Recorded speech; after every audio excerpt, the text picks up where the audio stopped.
একটা দিন কলেজে যাওয়ার সময় ওর একটা না একটা সমস্যা হবে, একটা কিছু এ করলে তো আবার সে ফিরে মানে বাসায় ঢুকবে, তার এটা এটা রেখে যায় ওইটা রেখে যায়, ভুল তো সে করবে। আর আমারও মানে এই জন্য আজকে একটু মানে ভিডিও করলাম।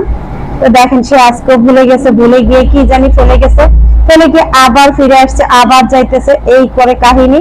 তো ওদেরকে বিদায় দিলাম। আমার দুই ছেলেকে আপনারা জানেন, যারা আমার নিয়মিত ভিডিও দেখেন আমাকে ভালোবাসেন তারা তো জানেন। তো ওরা চলে যাওয়ার পরে এই পুচকি সোনাটাকে তো আপনারা চিনে নেই, ও লজ্জা পাইতেছে, বলতেছে আমি কিছু, আমি তোমার ভিডিও করবো না আন্টি, না আন্টি, মুখ লেগে হাত দেখাবে কিন্তু মুখ দেখাবে না। আমারও হাসি পাইতেছে, আপনারা একটু হেসে নেন। তো আজকে ভিডিওটা কিন্তু বেশি একটা বড় করবো না।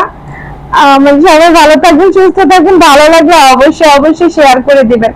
এখন সে আমাকে হাতের মেহেদি দেখায়, এরপরে সে আমি বলছি তুমি বাসায় আসো, না আমি আসবো না, আসবো না বাসায়, এটা বলে সে চলে যাইতেছে। আর আমিও চলে যাওয়ার দিকে তাকায় থাকলাম। বিদায় দিলাম, আপনাদেরকেও সাথে সাথে বিদায় দিলাম। আল্লাহ হাফেজ।